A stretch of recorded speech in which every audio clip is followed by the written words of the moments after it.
This little boy is referred to as Sam in case studies. A year and a half before he was born, his grandfather died. When he was about 18 months old, his dad was changing his diaper one day, and Sam looked up at him and said, "When I was your age, I used to change your diaper." Since 1996, Dr. Jim Tucker, a psychiatrist at the University of Virginia, has been gathering case studies of past life recognition in children that could prove that a soul returns to Earth in another body. We've now got 2,500 cases in our files from all over the world. Many people believe in some form of reincarnation. The concept dates back to 800 BC and the Hindu Upanishads. Beginning in India, the belief that some essential part of ourselves may return after death to a new body is now being examined by some scientists as another way to prove the survival of consciousness. Can the study of past life recollections support this theory? The answer may lie within young children's memories. Very young children, usually between the age of 2 or 3, who start reporting that they have memories from having had a past life. Some of them talk about being deceased relatives, but others will talk about being strangers in other locations. And if they give enough details, like the name of the other location, people have often gone there and found that, in fact, someone had died in the recent past whose life matches the details that the children gave. The late psychiatrist Dr. Ian Stevenson advanced the field of reincarnation research in the 1960s, interviewing over 3,000 people who claimed to have past life memories. 2/3 of them said that in a previous life they died from unusual causes. He focused on 25 cases in India and realized that young children talking about past lives was much more common than anyone had known. Dr. Stevenson created categories to screen for cases worthy of further study. His colleague, Jim Tucker, still uses this method. The criteria we use to decide whether to register a case would include 2 of the following characteristics: a prediction of rebirth, an announcing dream, a birthmark or birth defect that seems related to the previous life, statements of memories about the previous life, behaviors that seem related, and then also recognitions of people or places from that life. Sam's story is an example of how a small child may express what some believe are memories of a previous life. When Sam was 4 and a half, his grandmother died, and his father went out to take care of her belongings. When he came back, he brought a group of family photos, which before that, Sam's family had not had any of his father's family photos in the house. One night, Sam's mom had them spread out on the coffee table looking at them. When Sam came over and started pointing to pictures of his grandfather. Mommy, where did these come from? Those are pictures Daddy brought back from Grandma's funeral. That's my car. You see that picture? It turned out that that was the grandfather's first new car, and one that he was very attached to. His parents had had no belief in reincarnation. In fact, his mother was the daughter of a Southern Baptist minister. Sammy, come talk to Mommy for a minute. It's just a coincidence. Sam's mother became intrigued by her son's statements. She started testing him with questions about his grandfather. She showed him a class photo of when his grandfather was in grammar school. Sammy, do you recognize anyone in this photo? There I am. No, Sammy, that's your grandpa when he was a boy. No, that's me. When I looked at the picture, even after having looked at the other pictures of his grandfather, I really would not have been able to say with any certainty which boy I thought was the grandfather. And of course, Sam was 4 at the time that he did this.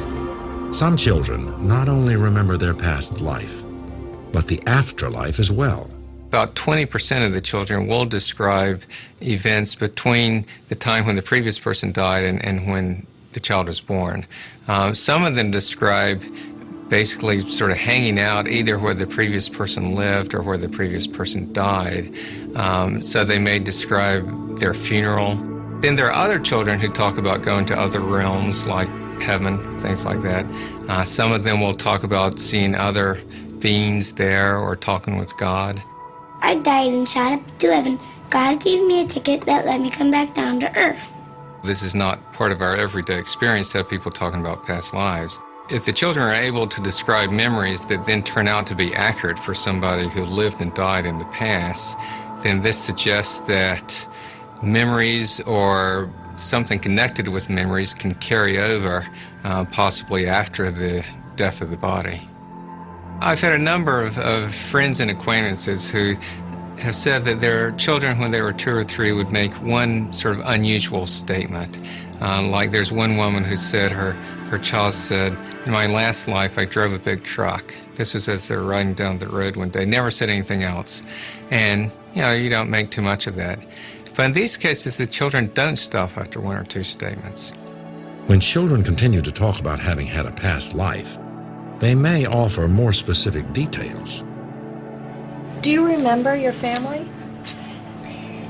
Some people turned my sister into a fish. Who turned her into a fish? Some bad guys. She died. The father had only recently heard about the sister being murdered 60 years before, and then her body had been dumped in the bay. And he felt absolutely certain that the boy had never heard about it. Some people point out what they believe to be flaws in Tucker's studies. How do we know all these things actually happened? That is, the boy said this, he pointed there. I presume these are anecdotes and stories told by the parents, recounted to the author, who then writes them down. We know from research on memory, from research on how much parents influence their children, and the reconstruction of events and how unreliable that is, exactly how that can be distorted. Some people have argued that it's the parents' enthusiasm for a case that makes it stronger than it really is. So one of the things we code for is the parents' initial attitude about a case. And when I looked, I found that, in fact, the initial attitude has no correlation whatsoever with how strong the case ultimately appears to be. Memories aren't the only signs of a former life. In Dr. Tucker's cases, a more rare occurrence is when physical characteristics carry over from one body to another, from one life to the next. In a number of our cases, the child is born with a birthmark or a birth defect that matches a wound, usually a fatal wound, on the body of the previous person. This is something that's fairly common. Most of these are not the usual blemishes that a lot of people have, but they can be quite specific or unusual markings. There's a little boy in Thailand named Chloe. When his grandmother was dying, she expressed a wish to come back as a man.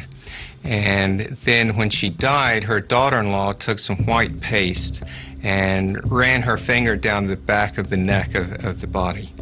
Then Chloe was born a few years later and had this white mark on the back of his neck that looked just like someone running a finger down the back of his neck. Then when he got old enough to talk, he talked about having been his grandmother, said how her rice field belonged to him, and made statements like that. A common practice in several Asian countries involves marking the dying relative with soot or paste. When the soul is reincarnated, the family can recognize its rebirth by this mark. Certainly, I think the birthmarks and birth defects argue that there is something that has carried that trauma with it to another life and then affected the fetus. Of Tucker's 2,500 cases, more than 2,000 of them involved violent or unusual deaths. His data suggest that physical trauma in one life can carry over, that the mind can remember past violence and inflict it on a new body. There's a famous case of a man who relived an event where he was tied up and developed what looked like rope marks on his arm. So there are examples of mental images producing very specific marks on the body. What are the conclusions that Dr. Tucker draws from this intriguing data?